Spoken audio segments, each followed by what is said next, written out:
The world's largest human migration is underway in China as millions rush home to mark Chinese New Year. A record 9 billion trips are expected between mid-January and February. This is a 7% increase from 2024, when the number of trips reached 8.4 billion over the 40-day period. Last year, China reported 2.3 billion trips across the country during the 8-day Spring Festival holiday between the 10th and the 17th of February. And 94% of those journeys, or nearly 2.2 billion trips, took place along highways. Self-driving was the most common mode of transport. That's a reflection of booming car ownership in China and improving road infrastructure.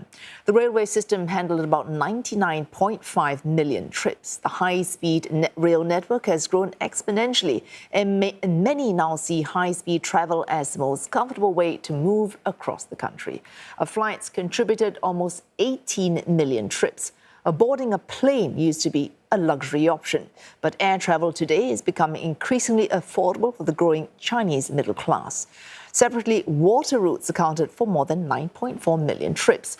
CNA's Tan Yuguan tells us more about the largest annual human migration on the planet.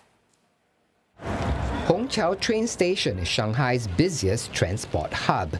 But during the Spring Festival travel rush or Chunyun period, the station gets even busier, with passenger volumes doubling at the peak of the rush. 车站面临的最大的挑战，主要是客流高，列车开行的密度也高。那么我们整个上海自主站为期40天的春运，预计要发送旅客将达到超1600万人次。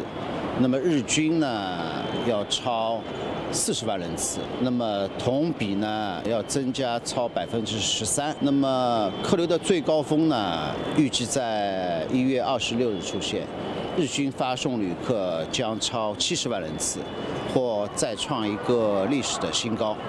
春运40天我们上海直属站呢预计增开列车221对。 Ahead of Chunyun, Shanghai Railway authorities also refurbished their facilities, including those catering to children and nursing mothers.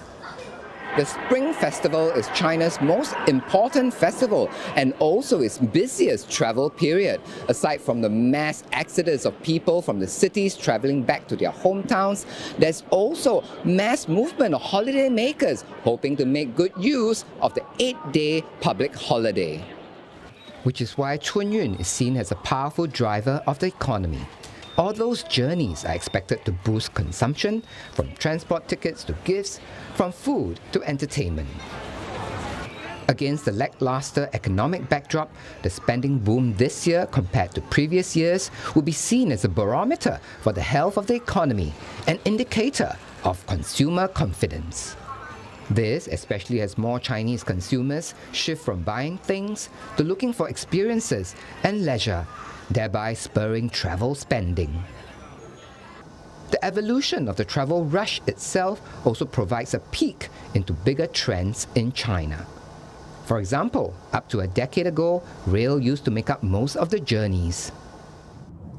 In fact, authorities did not even take into account self-driven road trips until 2023. 2 years on, authorities now expect 7.2 billion road trips to be made during the 40-day travel rush. That's nearly 80% of the 9.2 billion trips projected between regions. This in part reflects the dramatic rise in car ownership in China. In 2024, China sold a record 31.5 million vehicles, a 4.5% increase year-on-year, amid the government rolling out a subsidy to encourage trade-in of old vehicles. What's more, the scale of Chunyun reflects another big trend: China's urbanization drive.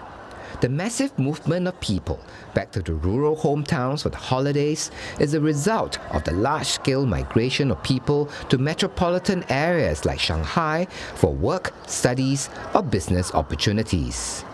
我大概1年没回家了，然后家里肯定是父母还有家人妹妹，1年没回家，在外面很期待，就是很温暖。忙了1年了，终于可以回家了， 1年半载没回去跟家的人能过去，肯定是很开心的了。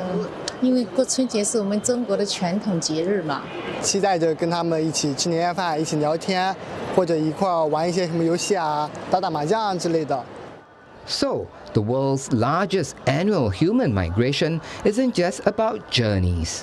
It's the story of a giant nation in transition and the enduring pull of home and family.